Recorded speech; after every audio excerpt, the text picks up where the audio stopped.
What's going on, everybody? Welcome back. Welcome back to another edition of Hurricanes Unfiltered Live. This is our fifth episode live of Hurricanes Unfiltered. We bring it to you live every single Monday night, 9 p.m. Eastern Standard Time.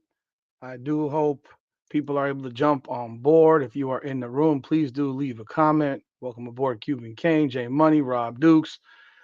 And as evening goes on, we should be on for probably about 60 to 90 minutes, shooting the proverbial poop. Apparently I cussed a little bit too much on the live stream on Saturday because YouTube demonetized the video. They said, "Oh, you did a little too much there." Yeah, I guess I did. When you lose to SMU and you pretty much throw your season up in the smoke. Yeah, man, you're gonna get the real from me. The funny thing is the post game did not get hit, but the 4 hour and 20-minute live got hit. What's up, Brian? Welcome aboard. Man, if you haven't seen some of the videos that I've dropped in the last 2 days, please do check them out. Whether it's the Willis McGahee banning and my feedback on that and my opinion on that, my commentary, please do check that out. That was about an hour-long video, and I think it's mind-blowing to see how the school has treated Willis McGahee. The offensive line having committed 9 penalties against SMU. Every single lineman in the starting lineup was penalized before halftime. The Miami Hurricanes are 128th in the country in penalties. What's up, Duke? Welcome aboard. It's the sixth time the Hurricanes have lost with it as a double-digit favorite as under Mario Cristobal, including 4 times in the last 2 seasons, with uh, 3 of the 4 losses coming in the month of November. Also talked about accountability, reviewing his post-game press conference on Saturday. I've seen a lot of podcasts the last couple of days. I do watch a lot of people. Give me a second right here. I do watch a lot of people. I want to hear what people have to say. I want to hear their insight. I want to hear their thoughts. Whether it's podcasts like Locked On Canes, I do watch that. I did watch the Orange Bowl crew, I guess it is. I watched them. I checked out Nevin Shapiro podcast with Mike Torado today. I watched about 40 minutes of it. I didn't get through everything, but I like to listen to what everyone's got to say. I mean, that stuff always intrigues me because I like to hear differing opinions. I think it's really important to hear opinions of everybody. There were a couple more that I listened to briefly. Heard a lot of commentary from national media who have, they're going in now, man. Appreciate you. Welcome aboard, Patrick. They're going in right now hard. There was the one, I think it's College Football Addiction. I think that's the show, but maybe it's not the right show, but one where, no, it's Rufino show. I did watch them, and I tell you what, they torched Ruben Bain. They absolutely torched Ruben Bain. Welcome aboard, Mike Jeezy. Thanks for jumping on, bro. They torched Ruben Bain, and if you rewatch the game, they weren't wrong, man. They weren't wrong. He has not been the same guy for the last few weeks, and I think there's a variety of reasons for that, and I'm going to explore them right now. Is that Armando Alvarez that I know? Are you the same Armando Alvarez that I've known for 20 plus years, bro? Or is this another one? Because I do know an Armando Alvarez. Let me know, bro. But yeah, they did torch. They went after Ruben Bain. They went after Jacoby Thomas, saying that that SMU kept attacking Jacoby Thomas. And again, there are people that are watching from different perspectives and vantage points. I'm probably a little too emotional at times, so I might lose a few things. I did watch the first half of the game again and parts of the third. I didn't get past the third quarter because it was 4 o'clock in the morning on Saturday. Well, Saturday morning after the game, so Sunday morning, it was 4 a.m. and I got to about 5 a.m. and I kind of went to sleep after that. Oh man, appreciate you, Armando. Regards, I know an Armando Alvarez as well. So, but thanks for jumping on, bro. Yeah, it was. It messed with my sleep. It messed with my brain. It messed with my psyche. And this is even after watching the World Series, which incredible World Series game 7. I do hate the Dodgers, and I'm a Yankees fan, as you can see in the background. But I was pulling for the Blue Jays. I can't lie. That was an epic choke job by the Blue Jays. Jeez Louise. If any of y'all are into baseball, man, they lost 2 games. They lost 2 games back to back on double plays to end the game. I mean, that's craziness. Nonetheless, we live to have another day. The Miami Hurricanes have dropped to 18th in the poll. I'm actually surprised. I thought they would drop further in the poll. That was surprising. Hey, Cuban King, I still think Beck is. I think Beck is still one of the top quarterbacks in the country. I, I genuinely believe that they have fucked with his brain at this point. He was so frustrated on Saturday. His comments about we basically run the same shit the whole game. And then there was people saying that he ran the same. They kind of chopped up his quote where he was asked another question about what the defense ran, and he repeated, "We ran the same thing." Basically, they ran the same shit all game. And whether you take that as a shot at the coach or not, I don't give a shit. I don't care about the feelings of these coaches. They have absolutely screwed him. They have destroyed his confidence. He really was frustrated on Saturday. You saw the reactions. You saw how you could see it. And like after the pick to Jojo Trader, they turned it off. For the most part, they turned it off. They stopped trying to attack downfield. And it turns out that the argument between Shannon Dawson or the emotional outburst of Shannon Dawson with Mario Cristobal was actually about Marty Brown not hitting a hole. And I listened to the pressers today,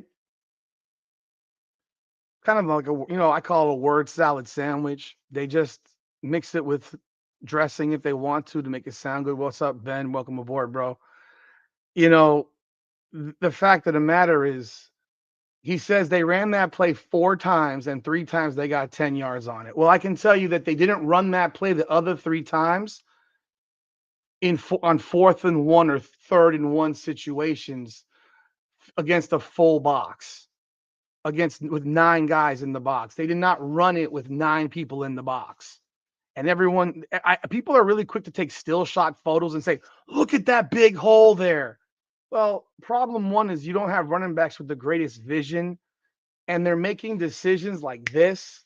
So they might, if their head isn't looking that way or their eyes aren't looking that way, they're not going to see that hole. If the play is drawn up to go to the left, oh, shoot, there's a hole to the right. If they're a little bit late, now that hole just closed. That hole can close like that.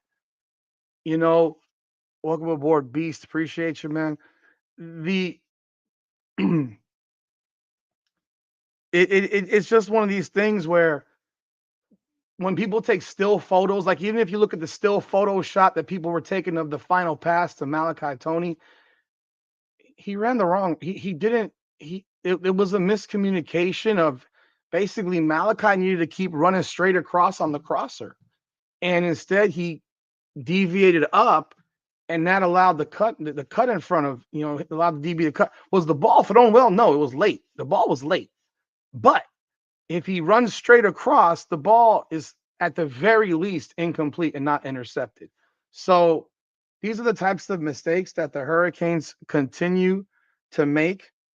And it's really kind of embarrassing at this point to see the mistakes that they make game after game. And, you know, But yeah, I think they've destroyed Carson Beck's confidence. I think he feels like his coaches don't trust him. And I mean, I'll be real. I think they have treated him like that for pretty much the entire season.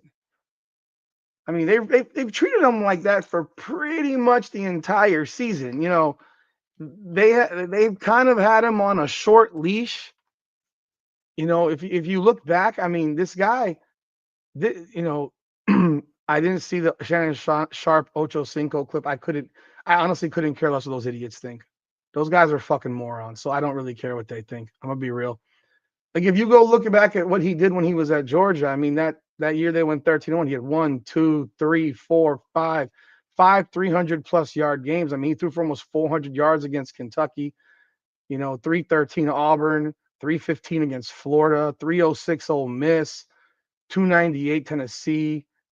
He had great games throughout that season, and the fact of the matter is they don't even put him in the position to be successful. The amount of swing passes that we get to watch thrown in this game, the lack of running back screens, the let's keep running the ball into the A gap and keep doing the same thing that's being done. The 4th and 1s, the passing up of points, which has been done over and over again, the burning of a timeout, the unnecessary usage of a timeout. Like it's one thing after the other after the other. In the presser today, I heard Mario Cristobal say, and I'm going to do a deeper dive video recording on that. But he made a comment about how first they haven't heard back from the ACC yet about the pass interference call that was picked up or the penalty on the timeout. I mean, I've been reading comments for a lot of today and yesterday. People posting it on some of my videos, and they're saying it's like the referee thing, bro. When you talk to me about referees, and I've coached football, I've coached basketball, I've coached soccer. We're always like referee complaining is something that everybody does. It doesn't matter whether they get everything right or one thing wrong or whatever it is. People are going to complain to complain. It's just how people get. But you have to take a step back and look at the bigger picture. Did the Miami Hurricanes lose that game because the referee picked up a flag on a PI? No. Did the Miami Hurricanes lose that game because Marquise Lightfoot didn't hear the whistle? No. When you combine all the offensive penalties, for which even on the pre-snap penalties, which Shannon Dawson was correct on, they got first downs on all of them. On all of them. However, the holding penalty situations, which did happen, on every possession when they did that, they punted. They put themselves behind the sticks the entire game with silly penalties. And even if you say, oh, they got through that situation with the pre-snap penalties, it's still a negative. It's still a negative. And it has an impact throughout the game. And they continue to do it. I would like to see Shannon Dawson in the booth, not on the field. I don't know what an offensive coordinator sees from the field. You should be in the booth. That's where you see the field. Like the fact that you have and I think Corey Heatherman's on the field too. I don't know why any coordinator is on the field. Coordinators should be in the booth. That's where you can actually see the field. This is craziness to me that you're on the field. You can't see anything from there. If anyone's ever coached football and watched the game from the booth, comparison to the field, it's a massive difference. It's a massive difference. It's illogical. It's illogical. Maybe you'll start seeing what we're seeing when we're watching a game because we have almost a booth level viewpoint on television. Heck, the view I have at the game is more of a booth level view than the view that these guys have on the field. I find it very, very odd, to say the least, that they both coach from the field. The Shannon Dawson has a very, very laissez-faire attitude to me. He's kind of laughing and smiling about situations. It just doesn't sit right with me. I don't know how you feel about it if you've watched the press conference from today, but again, I will do a recap on his too. But he just was smiling a lot. Like, I don't know what the hell you are. I don't know what the hell you're smiling about. I have no idea. I have no idea. Because I'm still not smiling over that crap, you know. But yeah, he complained. He says the outburst was about his the running back missing a hole. Now, again, you're running that play on 4th and 1 with a stacked box, you know. And we will get into that, Jeezy, no question about it. The fact that that Manny Diaz has a better ACC record than Mario Cristobal does, and Manny Diaz is coaching at Duke. Manny Diaz has a better record than Mario Cristobal, and he's coaching at Duke. It's crazy. It's crazy when you really think about it. He's winning more games at Duke than Cristobal is at Miami. Like, you can't make this shit up. You can't make this shit up. There are updates also this week that CJ Daniels and OJ Frederick are going to be out for a couple of weeks. So we're going to have CJ Daniels out this week. OJ Frederick will be out this week. Ahmad Moulton is 50-50. Mark Fletcher, they didn't release. I don't know if I didn't see what he said about Mark Fletcher. So I will find out again. I'll look at it on the video when I do the recap of those videos. But man, Dawson said that that it wasn't that they took JoJo Trader out of the game. It's that's kind of how the game flows. What are you talking about? How the game flows. Do we not think that there are plays called for Malachi Tony? Do we not think that there are plays called for running backs? There are plays that you call specifically for certain players in certain situations. It seems crazy to me that you would sit here and say, well, we didn't take him out of the game, by the way. We simply it's the way the game flowed. You can tell now that teams are going to completely game plan for Malachi Tony. And so it is your job to figure out how to get him open in space, not force him to be a miracle worker on swing passes and screen passes. Josh, there is no game plan. Run the ball into the wall. Run the ball, swing pass. Run the ball, swing pass. It's with the way with the way the line blocks and pass, it I don't know why they don't throw the ball so much more.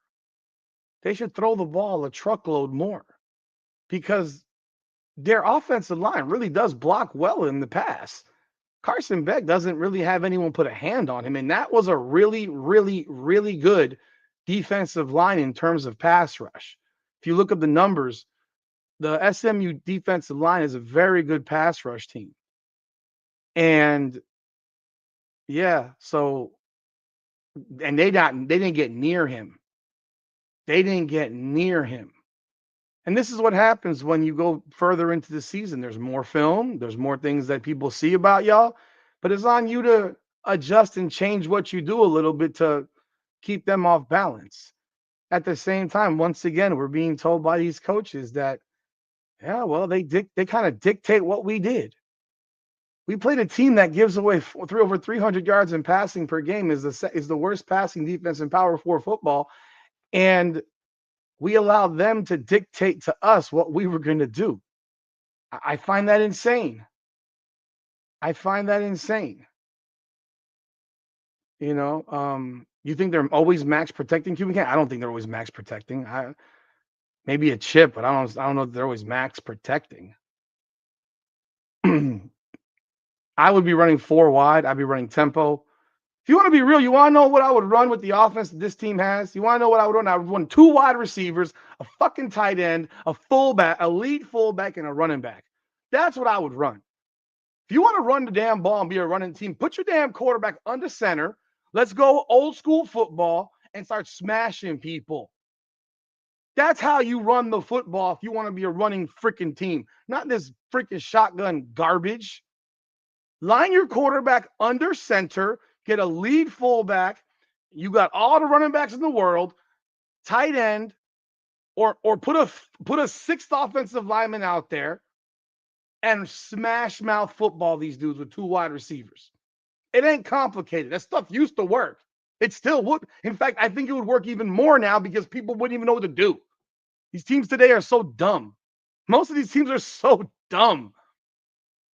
It's that he's doing all this crap out of the shotgun. Like you like it's like you're running this trash out of gun.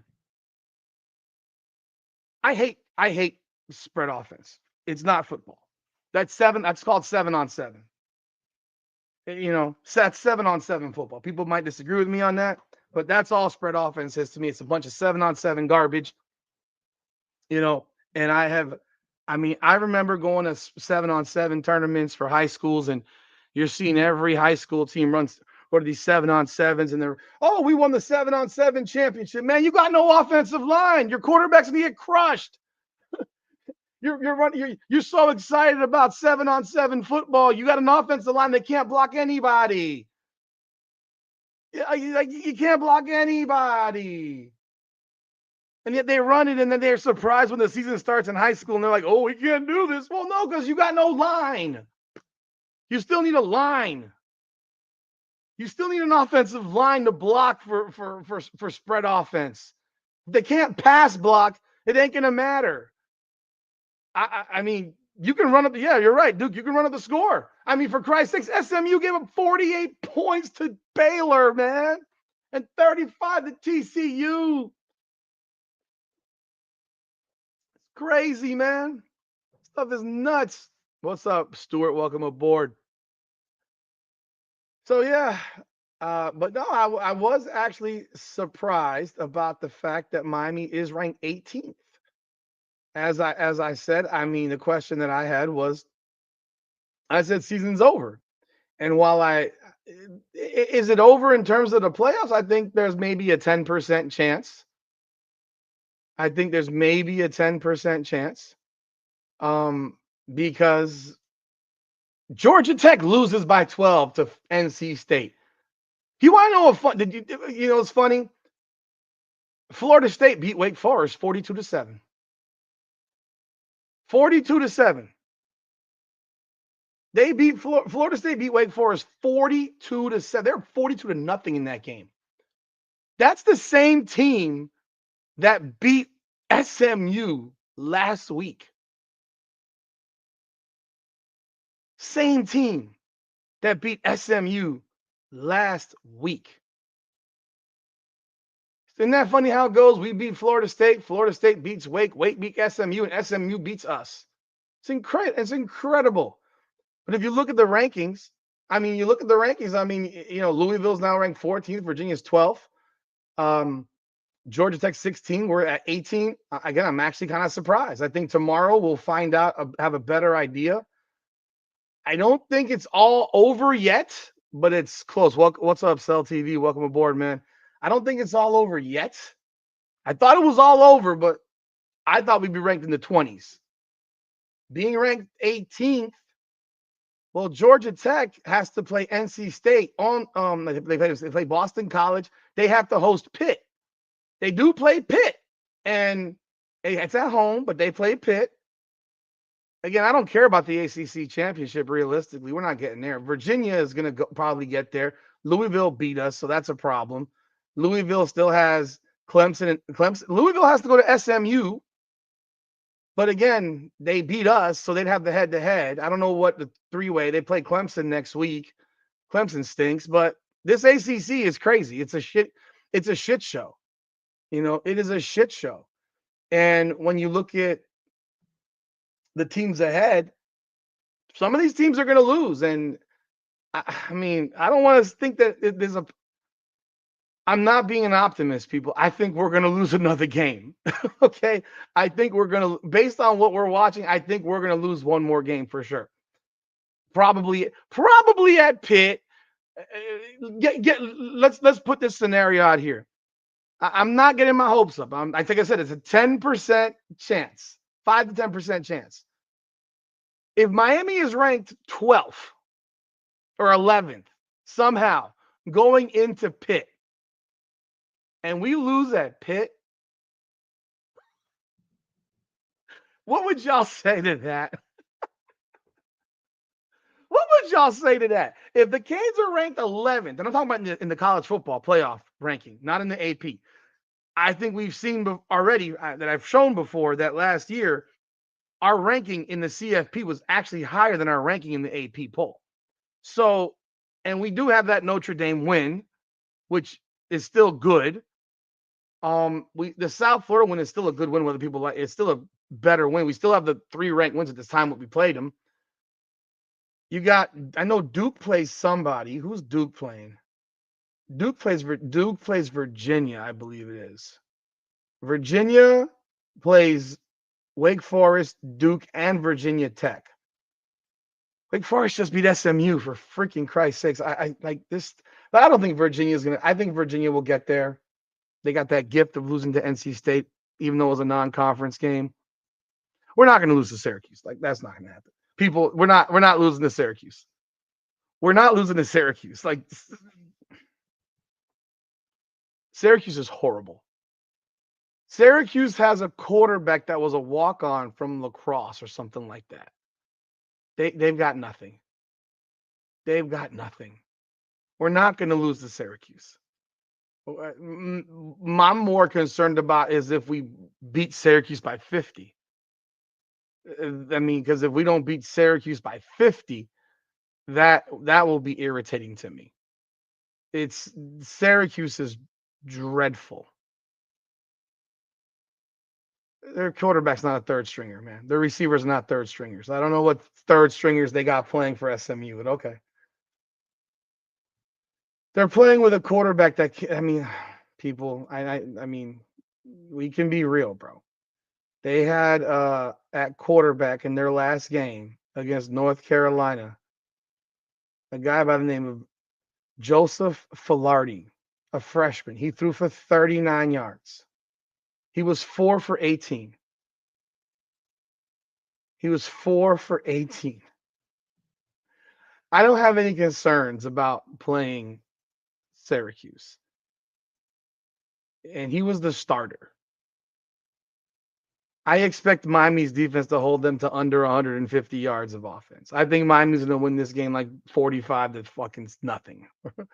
I really do. It's going to be they should win by a truckload. We're not losing to Syracuse. We're not losing to Syracuse.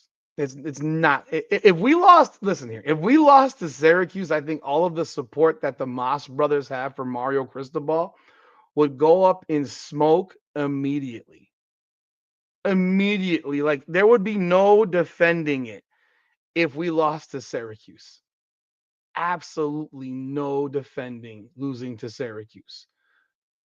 No, Miami leading all power forward. Yeah, but that's not. Miami wasn't a 30-point favorite over SMU, dude. Come on. They're not playing a quarterback. If they lost to Syracuse, that would be disastrous. I'm telling you right now, if they lost to Syracuse, you would probably have 10 decommitments overnight.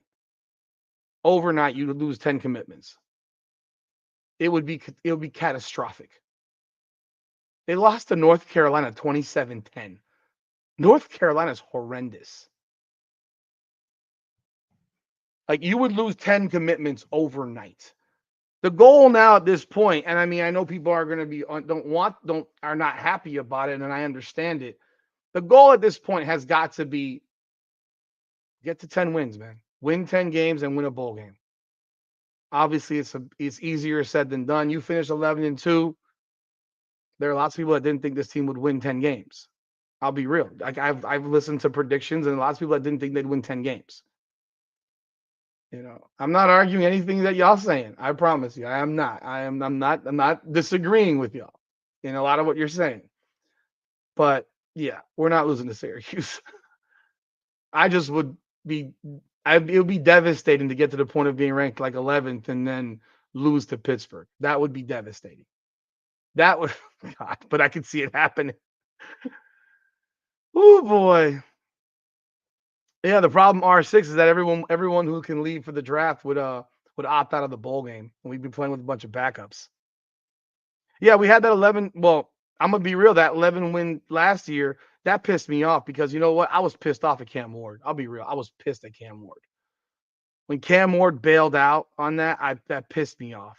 I pissed me off. Pissed me off because we needed to win that game. That game was important. People thought it wasn't. That was important. When Xavier Restrepo opted out, that pissed me off. I didn't like that.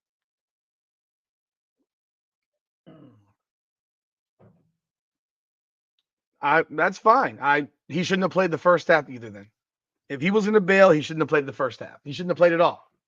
The entire winter practices should have been for the backup. Yeah.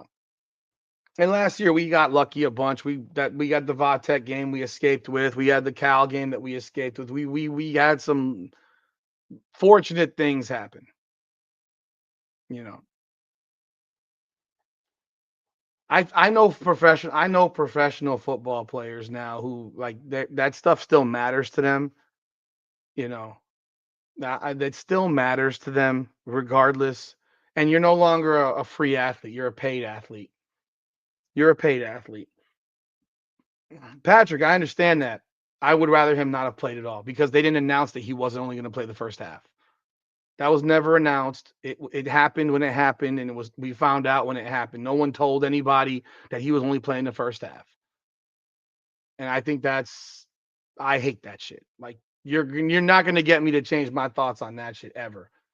I don't agree with guys opting out. This disaster of opting out happened started with Christian McCaffrey. I hate it. I hate it.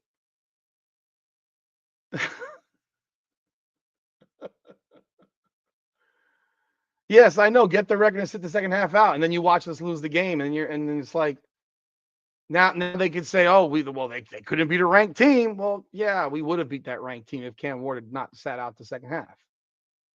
But that 11th win matters to me. That does. It matters to a lot of people. Let's listen here, people. We are in a situation right now where there's all kinds of excuses that have been made by this program, and if you didn't hear it before, you'll hear it right now. Our depth is supposed to be better, but our backup quarterback still sucks. Our backup quarterback still stinks. Emory Williams is nothing. Like he's not good. So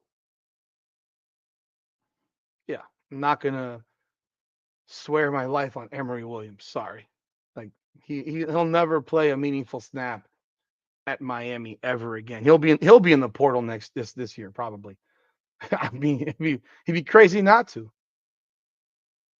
You know, I don't know what's going on with why we don't get like why these bigger name recruits are not like Luke whatever Nickel is not the backup. Why is he not the backup quarterback?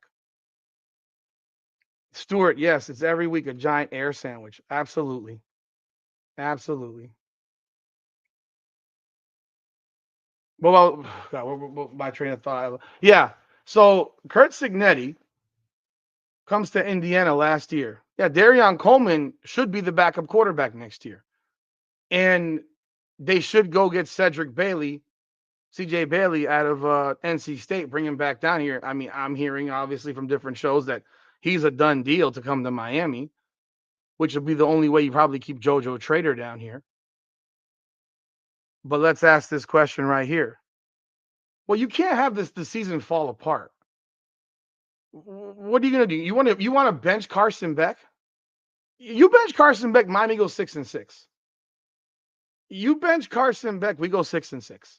Like we have to stop this blame Carson Beck for everything situation.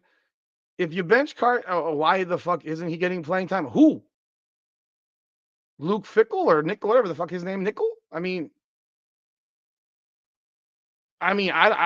would. He'd be my backup. It wouldn't be Emory Williams. But at the same time, yeah, this is Mario, so he's a great recruiter. Someone posed the question: would he go to being the, the director of recruiting? I mean, could he be the general manager and just deals with recruiting? You can't pay that guy $8 million a year, though. Yeah, he should be the backup because Emory Williams, we know what he is. He's not very good. Yeah, but we never have a big enough lead really to give the backup any time. We gave the backup time against freaking Florida State, didn't we? Didn't the backup play against Florida State a little bit, or was it Carson Beck? He played. Which game was it that he played? He played against Stanford. Emory Williams did. He played against USF. Played against USF. He played against Bethune-Cookman. Did he play against Florida State? I don't remember, honestly. I know he played against USF because that was the only complete game that we've played all season. It's the only complete game, and I think he did play against Stanford. Yeah, he did. He was the last drive when we scored to make it 42-7. That you don't. This is part of the problem with running this run the ball down your throat bullshit and not getting leads is that you can't ever actually develop backups and develop talent because they never get any playing time. Why isn't Gerard Pringle playing? This guy's a speed demon. He's a 4-3 running back. Get that dude out there. Get him out there when the game actually matters. I mean, get him out there when the shit actually matters. No, I mean, so I think there is a slim possibility that Miami could still somehow magically make the playoffs, but it requires winning every game. It requires winning every single game, and it requires winning them rather convincingly, in my opinion. Look, you beat Pittsburgh at Pitt, it's going to be a good win. People can say what they want. It's going to be a good win because they're going to be like 9-2. I mean, who does Pitt play? Who does Pitt play the rest of the way? Pitt. They got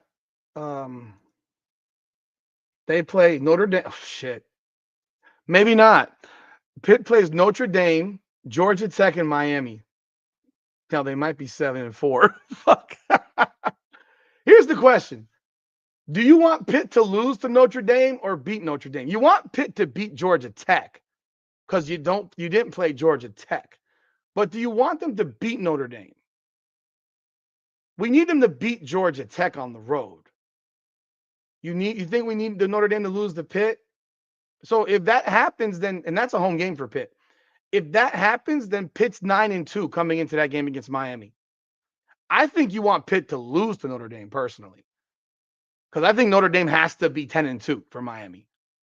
I don't know what y'all think about it. I think Notre Dame got to be 10-2 for Miami. I think it's helpful. If they take Notre Dame over Miami with Miami as a head-to-head winner, and they're ranked like one behind the other,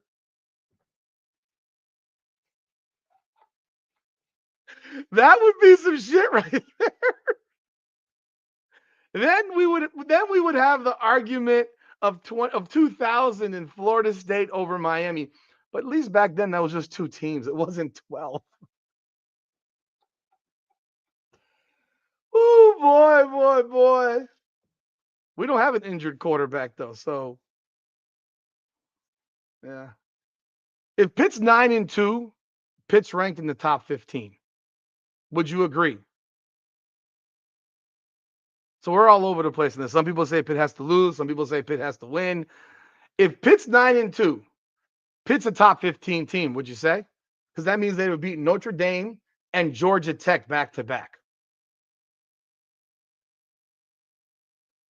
Let's hear some comments on that. I'm curious. What is your opinion on that? Do you think that is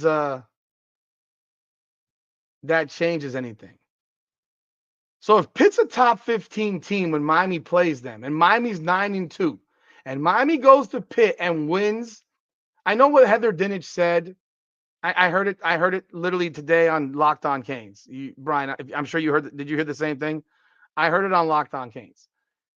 If Miami's 9-2 and Pitt's 9-2, and Miami beats Pitt at Pitt, and they're ranked top 15, does that not have any credibility for a big win? The kid Heinzel's good. He's really good. I'm asking folks. I want to hear opinions. Do you think that's considered to be a big win? That's a fourth ranked win at the time we play them, and it won't. And Notre Dame's not going to drop out of the poll because they lose to Pitt. Heck, I don't think Georgia Tech would drop out of the poll losing to Pitt, and we would be top 15 also. If we're 9-2, we're probably ranked 13th, 12th, 13th, somewhere in there, 12, 13, 14. You bring a fourth ranked win. That's why that's the 5 to 10%. That's the 5 to 10%. Let's say none of this happens. Let's say none of this happens. And I'm not the optimist, people, by the way. I'm not the optimist type of guy. Let's say none of that happens. Let's say Miami's 10-2 and they don't make the playoffs. It's still important, man. For the sake of the program and potential and recruiting and getting guys in, it's still important. We gotta win 11 games. Again, do I think it's gonna happen? Probably not. Not unless there's some wholesale changes in what we're doing. You know, I wouldn't be giving Mario an extension for shit. He has 6 more years on his contract. Like, what does this need to give these coaches extensions when they have 6 years on a contract? Mario Cristobal's not quitting. Mario Cristobal has no other suitors that are going to come say, hey, Mario, we'll give you $10 million a year. Come on over here to Florida. You think Mario Cristobal would leave Miami to go to Florida or some other school, Alabama? They'd run Mario like they would run Mario Cristobal out of Alabama so damn fast. It would be crazy. This is Mario's end all be all job. This is Mario's end all be all job. He can go to Penn State and ruin them. Go ahead. Go to Penn State. I don't think Penn State's offered him $10 million. I don't think UCLA's offered him $10 million. Like, he ain't going anywhere.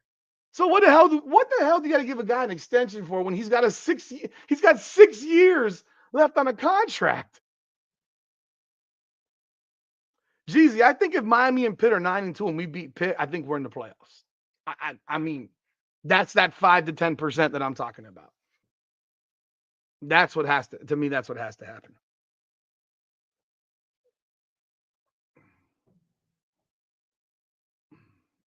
So, man, that's wild. That's wild. Colorado State. Who wants to bring Manny Diaz back to Miami? You want to have Manny Diaz come back here? I think Pitt has to beat Notre Dame. I'm going to be real. I think Pitt has to beat Notre Dame. I think that makes giving Miami a fourth ranked win because Pitt, here's the bullcrap about everything. And this is what people are ignoring. This is what the polls, what pisses me off about the polls, right? Pitt's still not ranked. Pitt is not even they're getting votes in the coaches poll. They're got 35 votes. So they're 28th in the AP. They're 30th in the coaches poll. Now, they're 7-2. I'm only using Pitt as the example because when they lost to West Virginia, the quarterback that they're using right now wasn't the quarterback. And they lost 31-24. When they lost to Louisville, 34-27. The quarterback they're using right now is not the quarterback that was playing against Louisville. The quarterback that they're using right now was the guy that started against Boston College, Mason Heinschel, and he is undefeated at quarterback. He is 5-0 as the starting quarterback. He's won 48-7, 34-31, 30-13, 50. He beat NC State by 19, 53-34, and Stanford 35-20. Now, Pitt's defense can get scored on. But this kid is moving the ball. And he's a freshman. Yes, he's a freshman. If Pitt was in the SEC, yes, they're top 20 easy. But because they're in the ACC, they're not even ranked. That's what makes the polls a fucking joke. Tennessee Tennessee is ranked 23rd. Tennessee's losses, they're 6-3. Their losses come against Georgia, Alabama, and Oklahoma. Their wins are against Syracuse, East Tennessee State, UAB. What's Arkansas's record? 2-7 Arkansas, 3-5 Kentucky, and 5-4 Mississippi State. And Mississippi State's 1-4 in conference. And Tennessee's ranked 23rd. That's preposterous. And what they'll say is Oklahoma beat a ranked Tennessee squad. Alabama beat a ranked Tennessee squad. Georgia beat a ranked Tennessee squad. What? How is this team ranked? They don't have a win worth dog shit. They have no good win. They don't have one good win. Appreciate you, Lester. Thank you. Thank you. Yeah. Okay. Gotcha. Vanderbilt loses to Texas, and they go from 10 to 15. They're still ahead of Miami. They still got to play Auburn, Kentucky, and Tennessee. Utah, I'm not worried about Utah. Utah could be a best of. They're Big 10. They're Big 12, so they don't really matter. They're going to play. They already lost to BYU, and they'll end up playing BYU again, I guess, for the Big 12 championship, more than likely. Or no, they might. I mean, no, they're actually they're 4-2 in conference. They're not even in the conversation, so I'm not worried about them. The BYU versus Texas Tech, more than likely, I guess. There'll only be one Big 12 team in there. Michigan is ranked 21st. They have wins over Washington, Michigan State, Purdue, Wisconsin, Nebraska, Central Michigan, and New Mexico. They lost to Oklahoma and they lost to USC. They don't have a ranked win. The only ranked team they play the rest of the year is against Ohio State. Hell, they'll probably beat Ohio State at home. Who knows? Like, these rankings are all dog shit, and that's what kills me about all this stuff. Like, Oklahoma lost to Texas 23-6 and lost to Ole Miss. And their wins are against Auburn, who just fired their coach. They beat Michigan, Temple, Illinois State, Kent State, and Tennessee. They play Alabama this week, Missouri the week after, and LSU after that. They're going to lose to Alabama, and they'll knock Oklahoma out. The fact that I got to cheer for Alabama is crazy. I got to cheer for Alabama to beat Oklahoma. I don't want them to just beat Oklahoma. I want them to drum Oklahoma. Texas Tech is playing BYU this week. That's a big game, actually. That's actually that's this weekend. That's a big one. BYU, UCF, West Virginia. If BYU beats Texas Tech, they're out of the conversation, because then they won't even play in the Big 12 championship. Ole Miss still has to play the Citadel. Ole Miss has the Citadel in week 10. Florida and Mississippi State. They might not lose again. Georgia still has on schedule Mississippi State, Texas, UNC Charlotte in week 11. And that Georgia Tech game, I kind of want Georgia Tech to beat Georgia. I don't know. I don't even know there.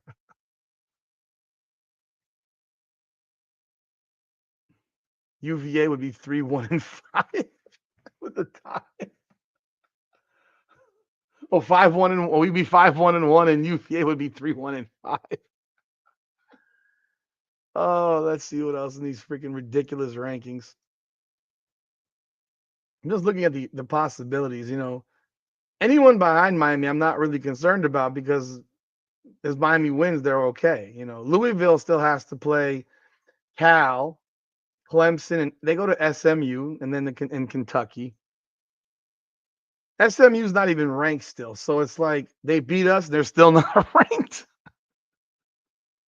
Think about that crap. They beat Miami, and they only got 7 votes in the AP, and None in the coaches. Well, 6 in the coaches poll. Um, Texas, they still have Georgia.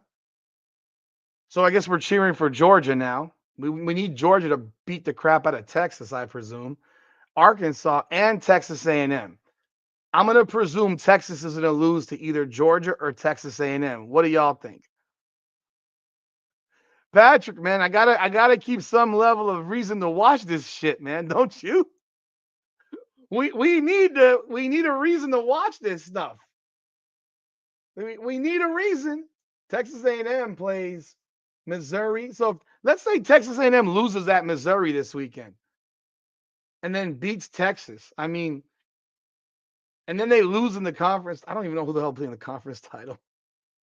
R6, come on. Apathy hasn't set in. You're here, man. You're here. We're on a hate watch. Bro, oh my goodness. Hey,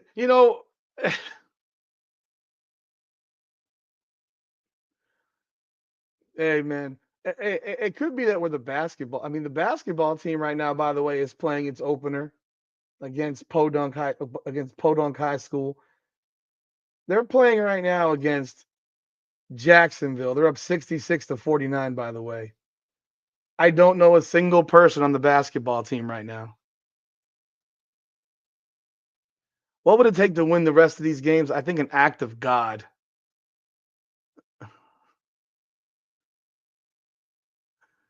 Yo, we can't. I'm telling you, we can't afford to lose these games. We have to win these games. I mean, we got to win these games. We have to. Shit.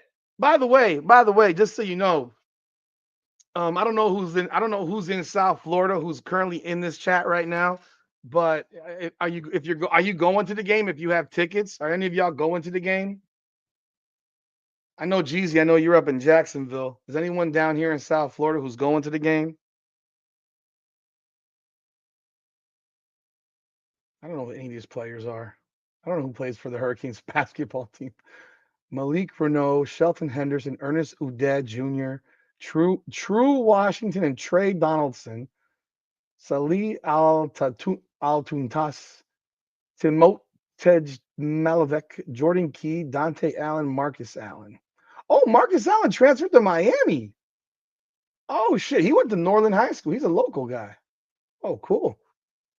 Nice to have him back home.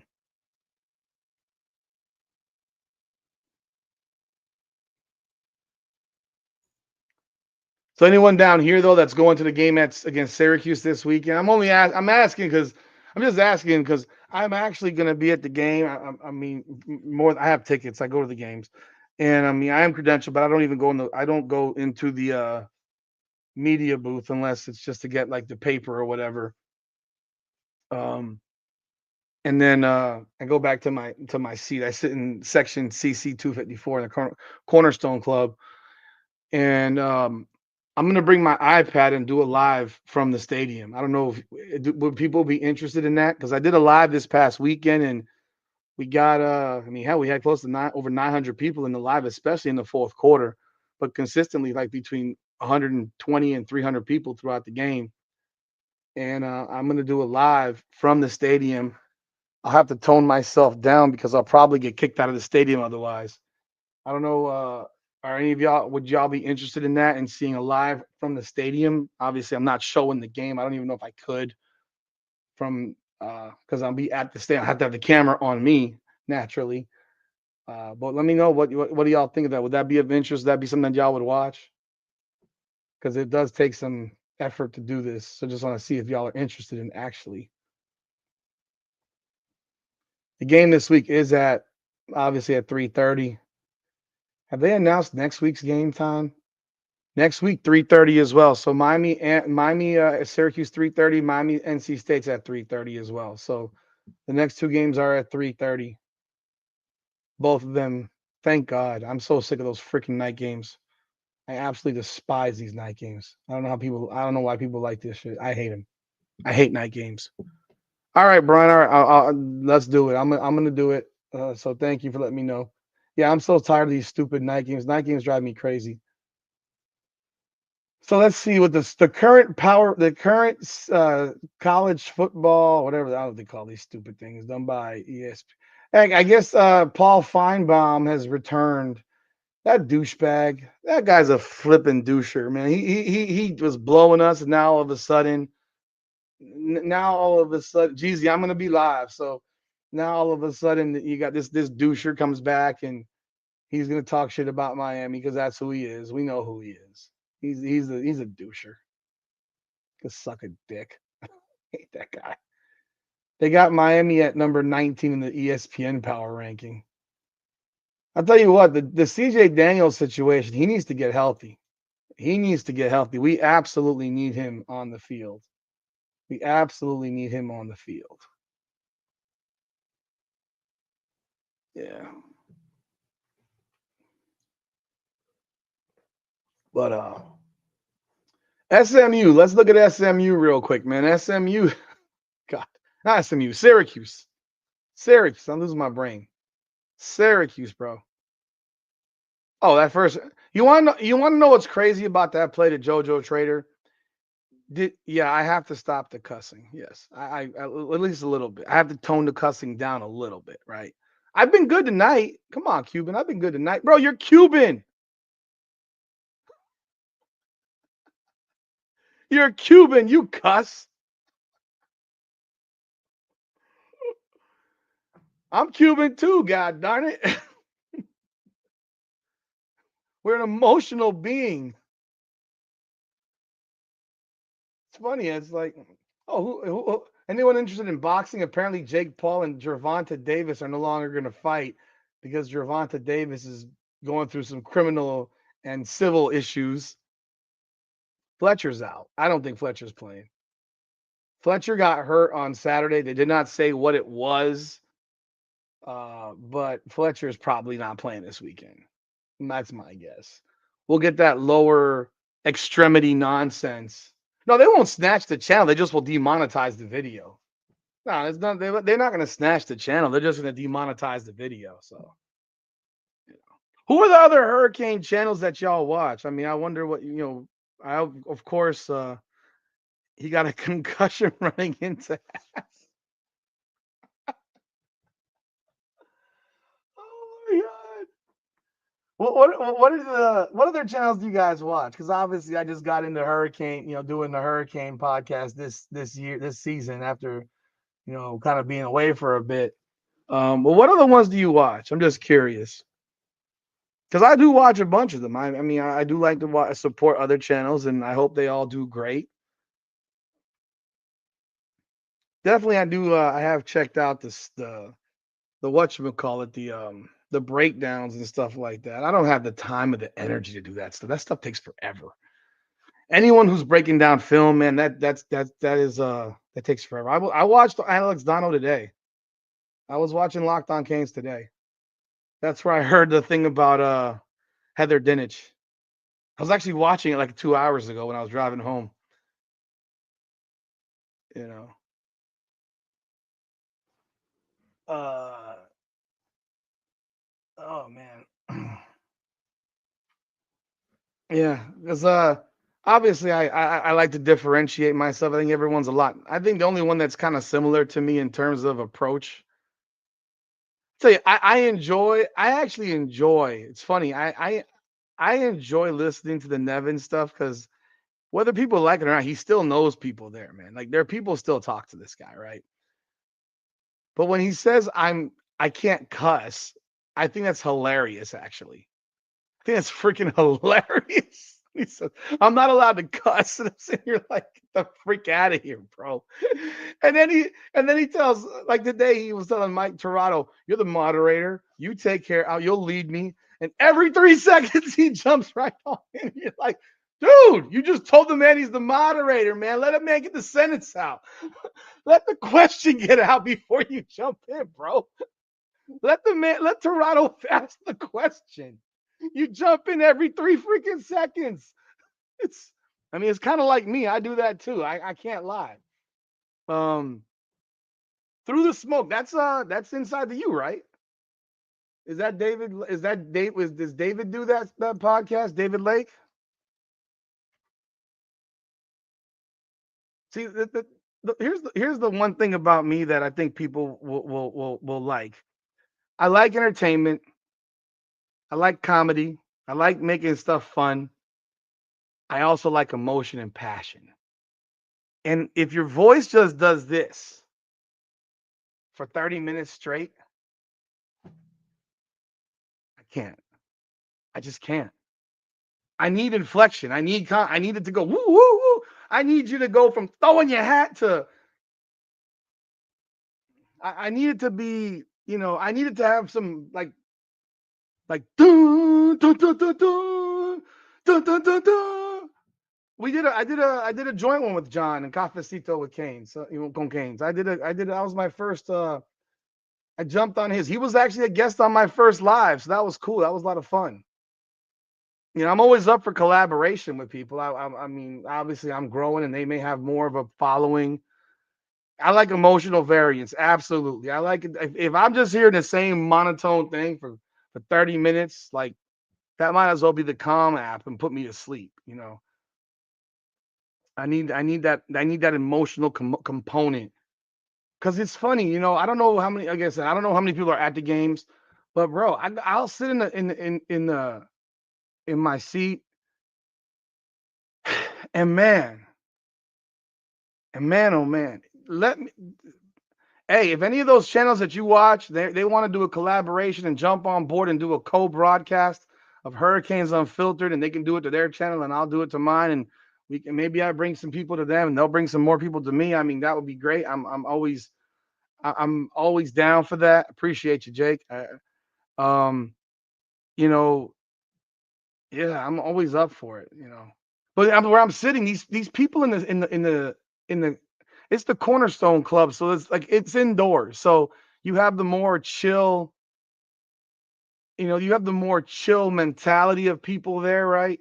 And they're not really watching the game. They don't really care that much. They're just there type of thing. You know what I mean? They all if you ever watch Waterboy, it's like, oh, we score. Oh, slap hands, slap hands. Ah! Like, like what? How about you get pissed off when we screw up? How about you lose your crap when we screw up, bro? I think this weekend Hard Rock's gonna be probably half empty. Yo, I had 2 extra tickets last game. I couldn't sell them for $50. Those are $160 tickets a game. I couldn't sell them for $50. But it's like people in the damn. I get loud and it's like, yo, is there anyone in here? Do these people actually watch the games? Do they care if we win or lose? Like I care. Like I care. You know what I mean? It's one of those things where I'm emotional, bro. It's like there's no electricity, man. Like it's like it's like the fans have to help the team, not the team help the fans. Get up, say something, open your mouth. It's driving me nuts.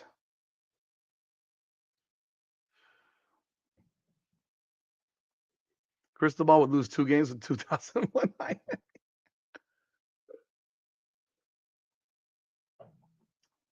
Maybe, maybe. I don't know if he would have lost with them.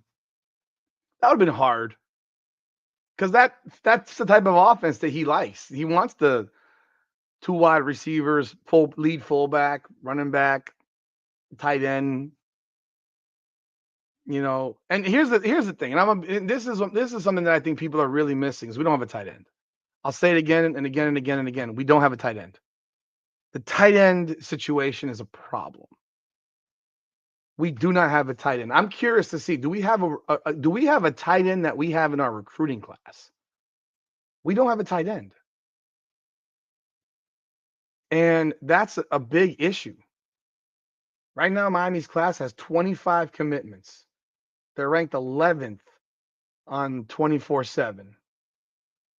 USC has number one class. They got 35. That's because they got 35 commitments. Okay. So Miami's got 25 commitments. And Israel Briggs, he's 6. This isn't a tight end. Israel Briggs is a tight end recruit. He's number 6 at the position.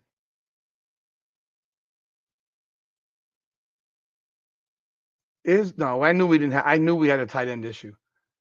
He's 200 pounds. How is it a 200-pound tight end? That is the only tight end in the class.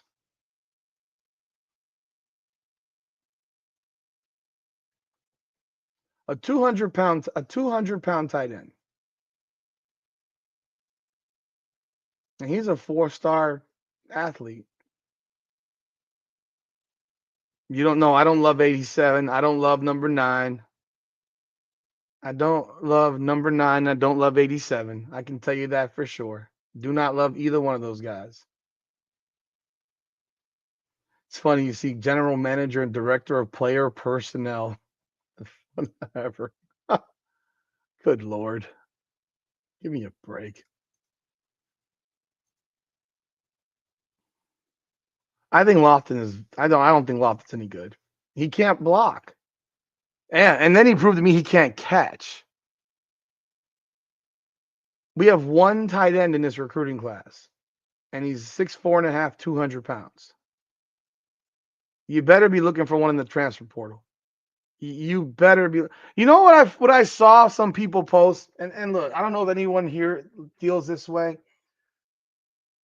but man, we need to stop blaming officials for everything and crying about everything that we want to make up as a no call. There was somebody that I saw post that they said that the play with Lofton was helmet to helmet and should have been called targeting. Targeting? First of all, he got hit with the shoulder. He got hit with the shoulder. Anytime the helmet grazes a helmet, are we going to cry targeting? Catch the ball. The ball was on the other side of your body. Catch it, go down. No, he goes to catch it, and then he wants to turn around. Like, what are you turning around for? You're in the end zone. What are you doing? He literally turned his body into a hit, and someone's crying for a targeting penalty. Oh my goodness! Like this is what kills me. You're supposed to win this game by a lot, and you're sitting here crying about saying this was a targeting penalty. I mean, the posts on Instagram are out of control. They're nuts. Some of these posts are sitting here like, are we watching the same thing? Are you just looking for something? There was a play.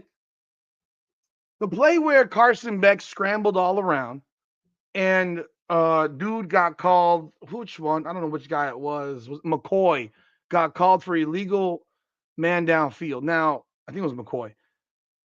I kind of have an issue with the call there because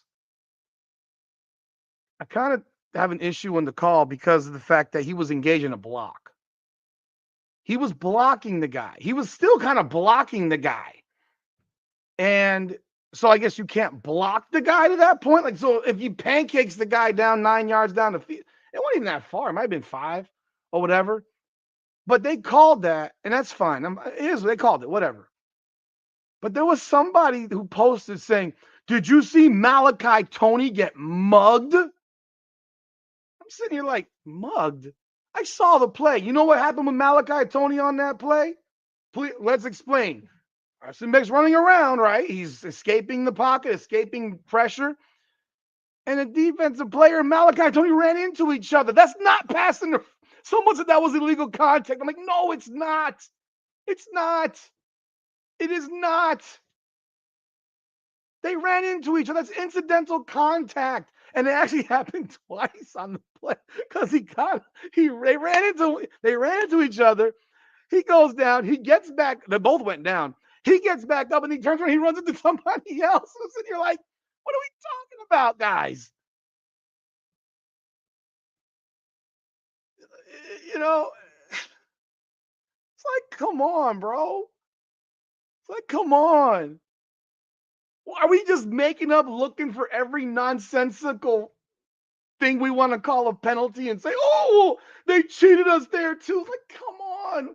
This game shouldn't have been close. This game shouldn't have been close. It's like we look for stuff we committed 196 yards of penalties. It's a football field of penalties. We got Francis Malgoa literally grabbing dude by the shoulder pads and throwing him down.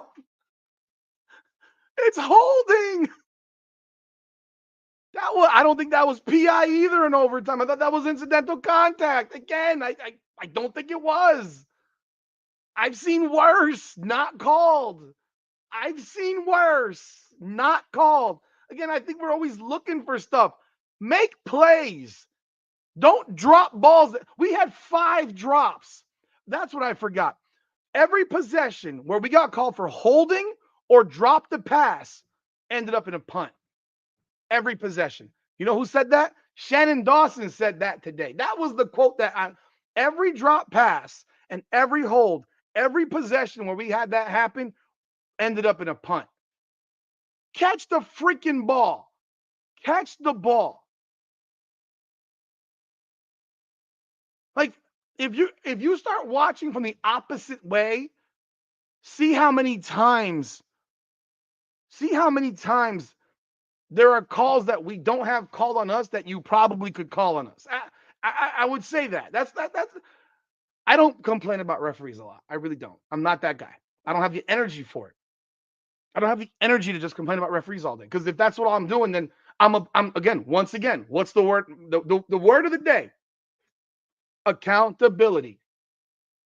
Your coach after the game is blaming referees. He's not accountable. And when he does that on camera and he makes excuses for his defensive end, he's literally making him unaccountable for what he did. Cristobal lacks accountability for everything. If any of you have kids, and I don't like refs either. If any of you have kids, if your kid comes home with an F on a test, do you blame the kid or you blame his teacher? Do you blame your child or you blame the teacher? You blame the teacher. You blame your kid. Your kid is the problem. If your kid's getting an F on a test, is it your kid or the teacher? Mario Cristobal blames the teacher. Mario blames the freaking teacher.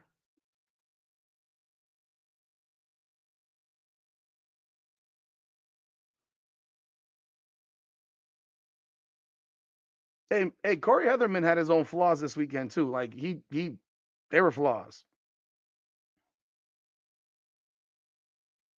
So I just find it like when you're sitting, I don't blame the teacher unless I can know the teacher's not teaching, I don't blame the teacher when my kid doesn't study.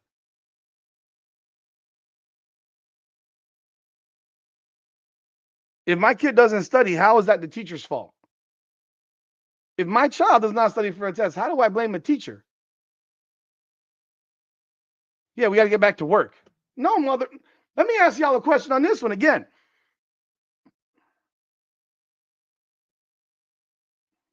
I don't know the age of the demo that we have right here. If your kid brings home 3 straight Fs on tests, what exactly do you do? Yeah, we give up 20 to SMU. We should have scored 40. We're playing SMU. They have no defense. So you blame your kid. I blame my kid. My kid doesn't study. My kid gets an F. When my kid, I know my sons. When my sons, my older one especially, when my older son studies, he gets A's and B's. When he chooses that day to not study for a test, DF. Oh, I forgot. Oh, that's the teacher's fault, right? No, it's your fault. But so Lester, you're taking me off of my thought when you do these comments, man. I need you to take this. The thing is, The man's always blaming somebody else. He doesn't have accountability. The team doesn't have accountability. So if your child sees that you're always blaming somebody else, well, your child's gonna blame somebody else. Your child will have no accountability, zero accountability, and the players have no accountability. So what would you do if your kid brought home 3 straight Fs? What would you do? You'd punish your kid. You take away the Xbox. You take away the PlayStation. You might belt his ass. I don't know. I'm not saying go beat your kid, but sometimes you might need to. You would literally take away stuff. You would literally take away stuff.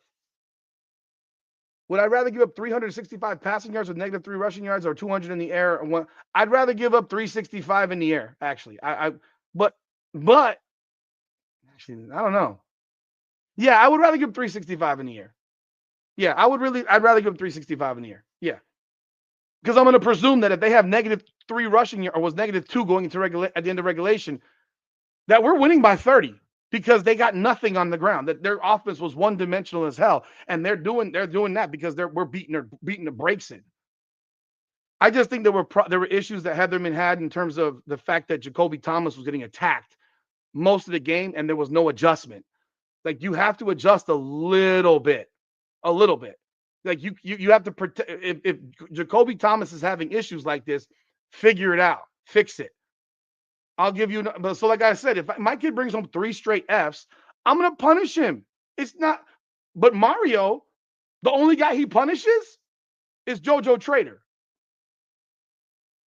The only guy that he punishes is JoJo Trader. Why haven't any of the offensive linemen gotten benched? Why haven't any of the offensive linemen gotten benched? That is the question. That is the question that I asked. That is accountability. If you bench Francis Malgoa for committing 2 holdings in this game, if you bench Inez Cooper for committing back-to-back penalties, like 2 penalties in 5 plays in this game, maybe it gets across to your team that this crap is unacceptable. Instead, he says, well, let's go back to work. Who has their job next week? Who is starting on Saturday? Are we starting the same 5 guys that had 8 penalties at halftime or 7 penalties at halftime? Are those the same starters? Because the only guy that got taken out of the game plan after making a mistake on Saturday was JoJo Trader. And Dawson says, no, it really wasn't that. It's the defense it's what the defense get. No. JoJo was taken out of that game. He made some great catches. He made one down the middle of the field for the touchdown. He made one on the sideline, a great catch there. Yeah, he dropped one. And that definitely turned the table of the game. And really, if you watch that play, if he catches that ball, it's a touchdown. If he catches that ball, it's a touchdown. Go watch the play again if you haven't seen it. Where the DB was positioned, if he catches that ball, he cuts right inside. The DB's on the outside. He can cut right inside. He's gone. Touchdown. That play could have been a touchdown. It could have been a touchdown. If you watch that, go watch that play again. When I watched it again on Saturday at 4 o'clock in the morning, I was like, yo, that's a touchdown. Or a big gain. It wouldn't have been stopped right there. He had beaten the DB. The other guy coming over the top kind of was moving the wrong direction. A simple cutback, he's gone. Instead, he bobbles it, and it turns into an interception. But he's the only guy that gets punished for mistakes. The only guy. The linemen are not being punished. We have the best linemen in the country. We have the best this. They're so tough. They're so physical. Da-da-da-da-da. How do you run the same shit with the 8 guys in the box? Exactly. How? It was a humongous drop. And yes, it was very, very costly. It didn't cost us the football game. When you combine all the plays together, yeah, then it costs you a football game. But that individual play, we still led 10-7 at halftime. Should have been up 14-7 at halftime, but our play calling was freaking terrible. We go back up 17-14, have the ball, chance to make it bigger. We give it back. They go 17-17. We go up 20-17. I mean, all the short yardage plays. We have the ball, chance to run the clock out. We didn't need a bomb from Carson Beck. It was 3rd and 8. I don't know why we had no one running a crosser, a slant, or a crosser for 8 to 10 yards. First down right there, the game is over. And I'm not putting that on Carson Beck. because we don't run any plays over the middle of the field. We don't run any plays over the middle of the field. Go watch the wide receiver routes. Do you ever see a slant? Do you ever see a cross over the middle? Nothing. You don't see it. You don't see it. And that's what's so damn frustrating. It's what is so frustrating. There's no seam passes. That's also because we don't have a tight end. But you know what I'm going to do? I'm going to put Joshua Moore, who's 6'4", 215 pounds, and I'm going to play him at tight end. What do you say? I'm going to get that big dude on the field and put him in mismatches where he will annihilate linebackers and safeties. What would you think of that? No wheel routes, nothing. I don't got to play Joshua Moore at wide receiver. I can play him at tight end. We don't have a tight end. Joshua Moore is a huge dude.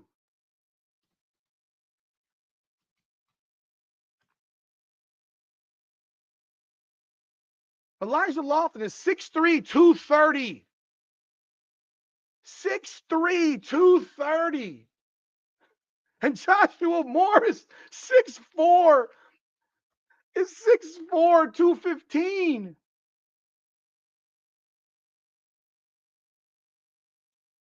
I'm putting him at tight end. Why not?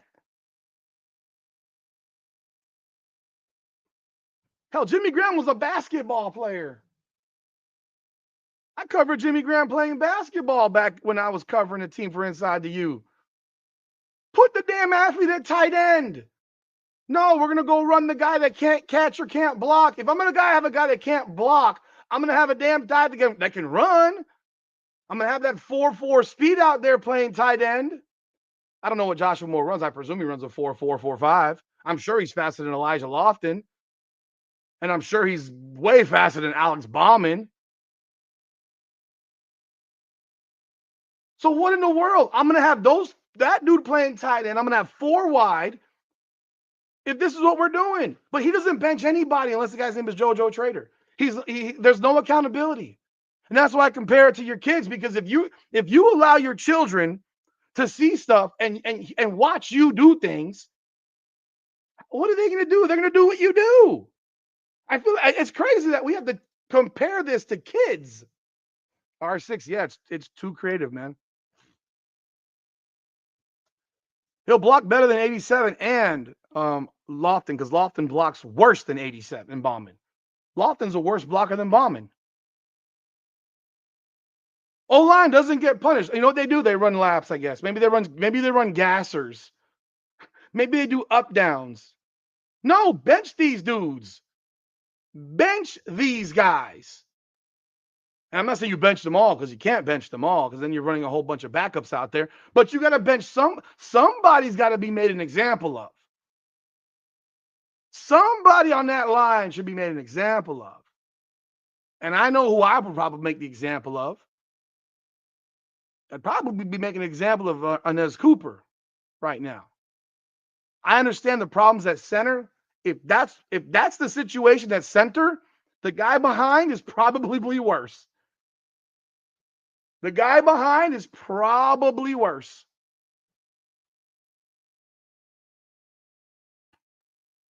So if you bench him, the guy behind him is probably way worse. Just saying. That the center position, I understand it. That's the one I might not mess with, just because I know you have the guy behind him can't be better. And I'm not saying the guys behind the other guys are better. I'm saying that if you keep letting them do this, they're just going to keep doing it, and it's going to keep hurting your team. And at the end of the day, you're going to keep losing games because at the end of you're going to end up keep losing games because you're going to keep committing these terrible penalties. But again, there's no accountability. But Mario will get up and say it's the referee's fault. You know, he's going to say it's the referee's fault. And that's the issue. That's the issue. you want to start a freshman at center, I mean, that's very, very risky. So again, hey, if they wanted to do it, again, whoever you bench, somebody should be getting benched. When you have this type of consistent mistake making by your offensive line and you never punish anybody and nobody ever loses their job, like I said, bench them, mother freaker. Bench them. Bench them. Make them earn their job back. Make them earn their job back. And yeah, I would start Joshua Moore at tight end. Now we would figure this thing out. Because I'm going to get Joshua Moore in a one-on-one with a linebacker. That's barbecue chicken. That's barbecue chicken. A one-on-one with a safety, barbecue chicken. Like, it won't even become, it'll be ridiculous. But again, that requires creativity and thought and thinking outside the box. And clearly these are things that this team doesn't do much of. But yeah, I live on that. I live on that account. That accountability thing is a big thing for me. And he's let's go back and work hard. No, let's work smart. Let's work smart. And look, you have the right opponent to try shit out with this weekend. I mean, Syracuse is terrible. I know where probably people are being tongue in cheek. You can bench Coop. He's been terrible. Inez Cooper's been terrible of late. Ever since that Florida thing where he was running his mouth about Cormani McClain, he's been terrible. He hasn't been good. He's been penalized a whole lot. Whole lot. You want to, you can go. I would not, the ones I wouldn't touch the tackles. I'm more geared towards benching guards. You can touch, I mean, you can. I mean, you can't. Well, we had it versus Stanford, but we didn't because it was 7-7 at halftime. But it was 7-7 at halftime. Appreciate that comment right there. I appreciate it. Maybe they'll figure this thing out because I would love to have him play tight end and see what's what. Yeah, but that's on coaching. Again, that's coaching. I'm saying, well, Syracuse is worse than all these guys. Syracuse is not going to get 150 yards on us. It's about the offense getting, scoring some points. No, the confidence has been shattered by Mario in so many ways of so many players.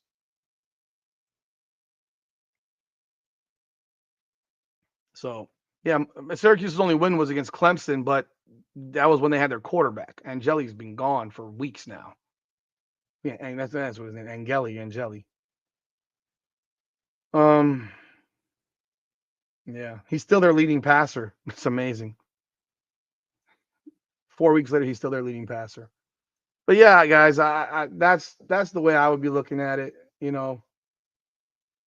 That's how I would look at it. But we'll see what happens, man. We will see what happens. And I think this week you have a lot of opportunity to get guys in the game, but you have to jump out and you have to punch these guys in the face in the first half and go up big. You got to go up big. Jeezy, I don't know why you don't bench players. Like, you can bench guys. Like, I don't know. He ain't a leader of Josh, he's not a leader of shit. Leaders lead by example. What's his example? I'm going to put it like this. Do leaders, I found the stuff that he did against Cormani McClain hilarious, right? Kind of old school stuff, the swag bullcrap. But the swag bullcrap only matters when you back it up on the field. Since that game against Florida, Cooper has been terrible. He has not been good. He's been terrible. And the fact that he's a leader, he ain't leading by example. Usually you get the swag stuff from the receivers, the pretty boys, the divas, the receivers, the corners.